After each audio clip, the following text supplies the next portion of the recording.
So guys, lawyer and spokesperson for the Labour Party, Mr. Kenneth Okonkwo, has reacted to the INEC chairman's character during the presidential election. Listen to what he's got to say. Sending the result from the polling unit to the beavers, INEC, IREV portal, and the back end or wherever of the server where they transmit the result. That's 60. Then 62 is saying you maintain national electronic register of election results. Then 64 is telling you don't collate, don't announce, except these things are there so that you compare. And he said when you compare and there is a discrepancy, it is the one that is electronically generated you will use. Now in this case, there was no electronically generated by the side of Professor Mahmood. So what he used was illegal. And you know what the law said? He said it's criminal. Whoever does not obey this law. He also shared his view on whether the INEC chairman committed a criminal act. Listen to this. Are you saying that in all intents and purposes that Professor Mahmood Yakubu has committed a criminal act? By the law, as long as he did not follow the law, and he has come out to say there were flaws, and if the law say you did not follow this procedure, you have committed a crime, then you have committed a crime. Now, the people that were there made one mistake. You don't allow any Nigerian citizen to be committing crime in front of you. What you do is to arrest the person and hand the person over to the police. So what Nigerians would have done there by section 39 and section 40 of the Police Act, which gives every Nigerian citizen the right to arrest anybody that is committing crime in his presence. What they would have done is to arrest him and hand him over to the police. You don't allow any public officer to be committing crime and telling you to go to court. No public officer has the right to ever mention that. Mr. Kenneth, please, can you tell my audience your stance on the presidential election in Rivers State? The machinery of rigging in Rivers State was used to rig Labour Party and rig for APC. And they were happy. Oh, this machinery is so wonderful. When it came to the gubernatorial level, the same machinery was used to rig against APC, purportedly, rig against every other party, and rig for the government in power.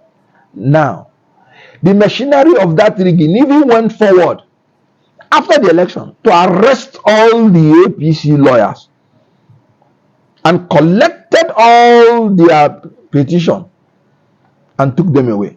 And the APC National, they dare not do PM because the machinery of rigging will tell the whole world that it is the same machinery I used to rig for you in the presidency. You can agree with me that this election has so much controversies around it. So guys, I'm going to allow you watch this video in full. Please don't forget to drop your thoughts in the comment section below. Please don't forget to subscribe to my channel, turn on the notification bell. Please give this video a like so that YouTube can recommend it to others, and let me know what you think in the comment section below. Thank you. Things have happened in APC that has never happened in the whole world. Mr. Kenneth Okonkwo. Yeah. Thank you very much for allowing me to have this conversation with you. Thank you, and you're welcome. Now, this is obviously your abode. Since the campaign, you were in the campaign train for a couple of weeks and you went around Nigeria. Having done that and where we are today, what is your perception about Nigeria from the view of that campaign trail? Nigeria is a beautiful country. Nigeria does not have problem of ethnicity or religion. Nigeria is a very welcoming country. Nigeria is hospitable. We went to the north, We went to the east, we went to the south, we went to the west. And everywhere my principal landed, he was welcomed by the people, by the rulers, by everybody. All these are fault lines. They are simply the manipulation of the elites to divide the people so that their dishonest and incompetent leadership will be difficult to uproot. Because when you operate on divide and rule, the people will find it difficult to ever unionize and organize to remove them. So I discovered a lot of positive vibes moving around Nigeria. The next thing I discovered is that every Nigerian wants solution to Nigerian problem. Muslims, Christians, North, South, they go to the same market. They face the same problems. Why is it that when it comes to the issue of leadership, they now want to make a difference between us? The price of bread affects the Muslims, affects the Christians, affects everybody. Look at in Nigeria today, the affliction that APC has inflicted on us. For the first time in my life, people are using their own currency to buy their own currency.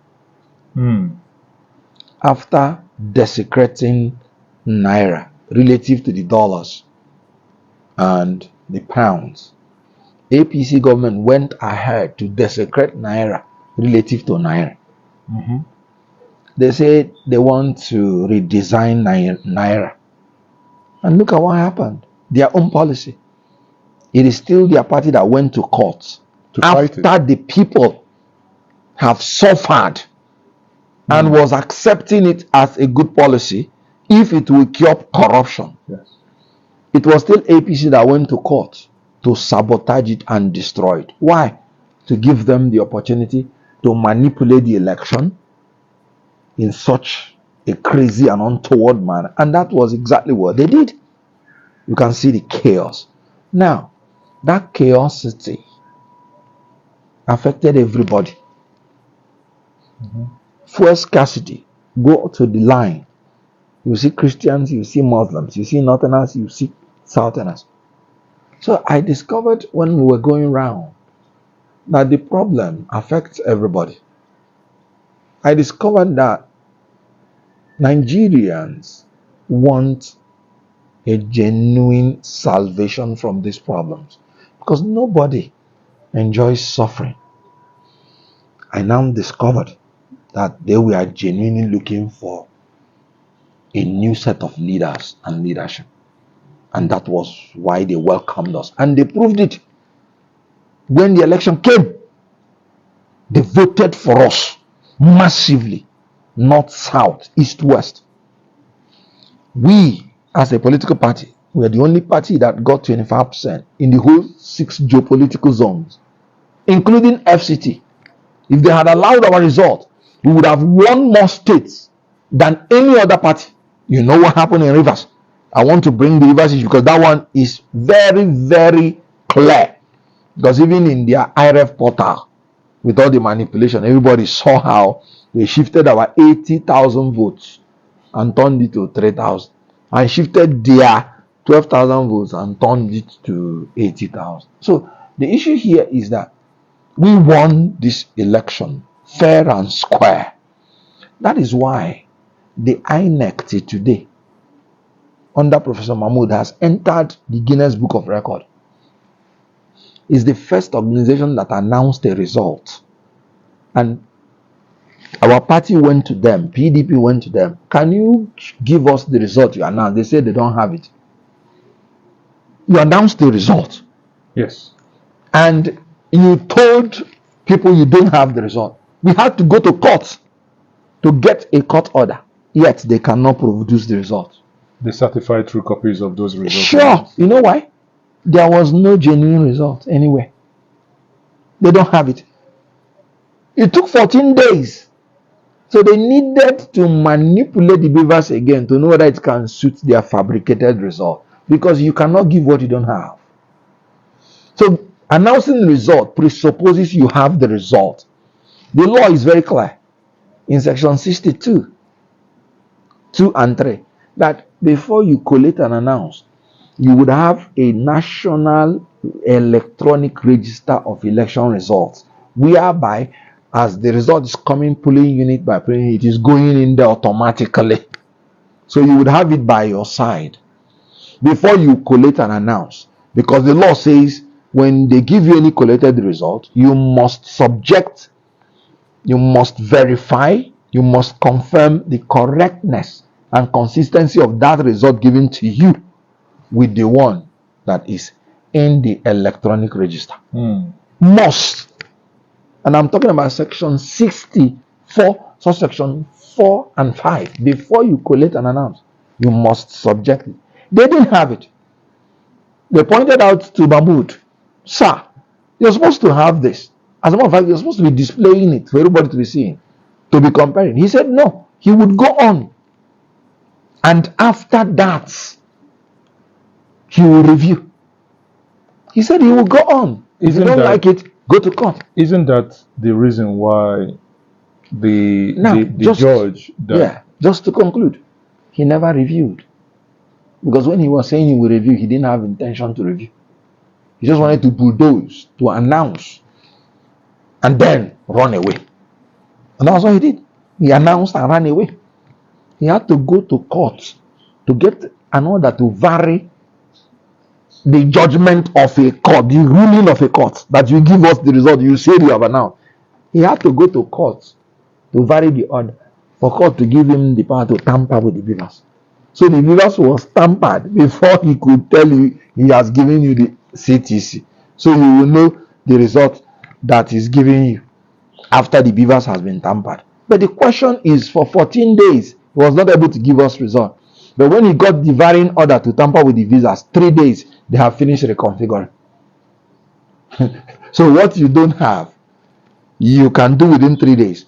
What you claim you have for 14 days, you cannot produce it. You know, when we talk about the reconfiguration of beavers, one of the questions I would want to ask is, do you think it makes any sense that INEC started a process, knew that there's going to be 2 weeks in between, and they failed to build in the period of reconfiguration, bearing in mind that obviously you need to have these documents and data stored somewhere before you even talk about that reconfiguration? Did Labour Party need to go to court before you even get to that point? They don't even need to build a second. Because I had just told you that the law is that before you even collate and announce, you already have the result. As a matter of fact, the law is that the CTC would have already been ready before you even announce. That's the law. Section 62, subsection 2 and subsection 3 of the Electoral Act. Now, the issue is that it ought to be ready before you announce. But if nobody demanded it before you announce, you're not under any obligation to give the CTC. Why? The IREF portal is there for everybody to view the result even before you announce it. This was not done. So there was no need to build any day for reconfiguration. Because you're talking about 2 weeks gap. Good. If you announce the result today, the presumption by law is that you already have the CTC waiting. That's the law. From section 60 of the Electoral Act to 65, just read it. 60 talked about counting and announcing in the polling unit. It talked about sending the result from the polling unit to the beavers, INEC, IREV portal, and the back end or wherever of the server where they transmit the result. That's 60. Then 62 is saying You maintain national electronic register of election results. Then 64 is telling you don't collate, don't announce, except these things are there so that you compare. And he said when you compare and there is a discrepancy, it is the one that is electronically generated you will use. Now in this case, there was no electronically generated by the side of Professor Mahmood. So what he used was illegal. And you know what the law said? He said it's criminal. Whoever does not obey this law. Are you saying that in all intents and purposes that Professor Mahmood Yakubu has committed a criminal act? By the law, as long as he did not follow the law, and he has come out to say there were flaws, and if the law say you did not follow this procedure, you have committed a crime, then you have committed a crime. Now, the people that were there made one mistake. You don't allow any Nigerian citizen to be committing crime in front of you. What you do is to arrest the person and hand the person over to the police. So what Nigerians would have done there by section 39 and section 40 of the Police Act, which gives every Nigerian citizen the right to arrest anybody that is committing crime in his presence. What they would have done is to arrest him and hand him over to the police. You don't allow any public officer to be committing crime and telling you to go to court. No public officer has the right to ever mention that. It is blasphemous. What a public officer is expected to do is to do his work in accordance with the law. And if you question him, he's under a duty to produce the law to you and read it and then tell you this is what I am doing. Then if it is not in order, you will tell him, sir, you are breaking the law, stop. And if he doesn't stop, then you have the right to arrest him and hand him over to the police. So what they would have done is that at that point that Professor Mahmood was doing something against the law, which the law has said is a crime, they ought to have arrested him and handed him over to the police. They don't need warrants. That's what the law says. So this will be the last time in Nigeria any public officer will be committing crime in front of Nigerians and then be daring Nigerians to go to court. No. Nigerians should arrest the person and hand the person over to the police. We have, in the last election, doing an analysis of what happened, there appeared to be a deliberate plan to incite ethnic division between the Igbos and the Yorubas. And this was a deliberate attempt, many people would argue. What's your view regarding that? As a matter of fact, it's not ethnic division, like I said, because the order given was that if you are not going to vote for APC, don't come out. That's the order. Whether you're Yoruba, whether you're Shekiri, whether you're not voting for APC, don't come out. The thugs, they were there to harass you, to suppress you, and to forcefully take you out. So it is not a case of Yoruba against Igbo. No. Did you not see that cute Yoruba lady that they say you will not vote because you look like Igbo? Did you not see some Igbo people who are APC members? They were not stopped from voting. So I want people to understand this and put it in context. Why everybody should run away from such dishonest leaders. They are interested in power and money. They can kill you if you're Yoruba and you want to vote against APC. And they did it. Now, if you want to understand the danger in rearing or riding a tiger, look at what is happening in Rivers State. In the presidential election, the machinery of rigging in Rivers State was used to rig Labour Party and rig for APC. And they were happy. Oh, this machinery is so wonderful. When it came to the gubernatorial level, the same machinery was used to rig against APC, purportedly, rig against every other party, and rig for the government in power. Now, the machinery of that rigging even went forward after the election to arrest all the APC lawyers and collected all their petition and took them away. And the APC National, they dare not do PIM because the machinery of rigging will tell the whole world that it is the same machinery I used to rig for you in the presidency. This is why we must run away from dishonesty and deceit, because what goes round comes round. Exactly what APC is shouting now, APC Rivers State, is exactly what Labour was shouting. I'm surprised that the APC Rivers State did not side Labour. APC Rivers State said, for 2 weeks, we are going to ask for the CTC. Nobody gave us. Recall what Labour was saying. APC Rivers State, they were saying there was no election, that they carried all the ballot boxes and ballot papers and the result sheet and went and they wrote what they wanted. That was what they did to Labour in the presidential. And today the APC National, with all the wailing of the APC Rivers State, they cannot do PIM. What goes round comes round. Whatever you sow, you reap. It has not started though, because you can see how the religious crisis which APC is trying to foist in Nigeria, you can see how it is even bringing problem amongst them. The people that want to be Senate president in APC now lobbying, the campaign they are using is that no, they are no longer in support of Muslim tickets. So APC must this time around choose a Christian who is the Senate president.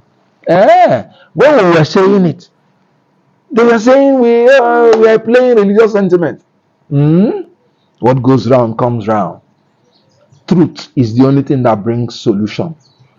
APC has become an affliction against this country, and may the affliction not rise again the second time. Since after the election, it appears that there is an uneasy calm.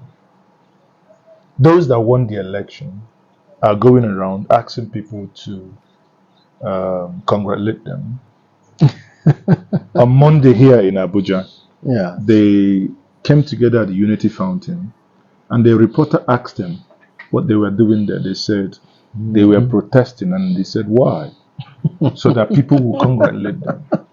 Have you ever seen such a thing, that when someone wins an election and he goes out to ask people to congratulate? So honestly, it is very amazing, because a lot of things have happened in APC that has never happened in the whole world. I told you about the currency issue, where people are using their own currency to buy their own currency. It has never happened in the whole world. That's why APC ruling party is the worst regime on earth. I have not seen anywhere in any country where they spent close to 400 billion naira to conduct an election, and they bypassed the reasons why they spent such an amount and did not use it. What cost that 400 and something billion naira is the beavers and the electronic system that were purchased for the election. And then the Inec officials voluntarily bypassed the whole electronic machines that cost us a lot and went ahead to fabricate results and give the people. Did you not see, specifically in Lagos, where the INEC officials were telling people that they were instructed that they should not transmit the result from the polling unit? They said it openly, in open disregard of the law, open disregard of the electoral gadgets that cost us that much. It's only in Nigeria that such a thing can happen. So after this election, you saw the trauma that was on the head of people. Why was it that traumatic? because of the hope and the promise Inec gave, then suddenly that hope crashed. Peaceful election was replaced with brutalization of the citizens. People spent a heavy amount of money to transport themselves from where they live back to where they went to vote, only to realize that they were beaten up and commanded that if they are not voting a party they don't want, they should not vote at all. You saw how young children coming up, age 14, 15, some of them went, took rope, dropped a message that their hope has been dashed, and went and hung themselves. These children are impressionable. When we were on campaign, I was shocked to see the level of enlightenment and awareness that has entered that age bracket. You will recall how when our principal was riding in Lagos, how one young boy came, a Yoruba young boy, came and stood in front of his car with stretched arms. He didn't even want to know whether the security can do anything to him. He was just going according to his mind. Later on, when he was interviewed, he said, "My parents told me that Peter Obi is a good man. And when I saw him, what came to my mind was just to move to pray for him." And you saw how he innocently came, not minding the danger to his life. These children are impressionable. We are putting in their psyche the spirit that will make them rebellious. They are no longer as docile as the people of the older generation. We have to be careful. Inec under Mahmood and Festus Okoye, his mouthpiece, they have traumatized these young people. You saw how when people, women go naked protesting, these are signs of trauma, mental trauma that this INEC has pushed Nigeria to. I have not seen such level of mental trauma in my life. When we started seeing the results, we just had to rely on our faith, rely on our maturity to begin to think about how best to manage the situation. And it was traumatic on everybody. Can't you see that it was as if it was a burial ground? Nobody rejoiced in Nigeria. There were only two states where people rejoiced. That was Abia and Kanu. As a matter of fact, because of the level of rejoicing that erupted in Kanu, the governor that was defeated issued an order that there should be a curfew. Can you imagine? Just to stop people from rejoicing. Yet, it did not stop people from rejoicing. I wonder what kind of order is that. But that is APC. Issuing an order that people should not rejoice over their victory. So it was like a large burial ground where hopes were dashed and buried.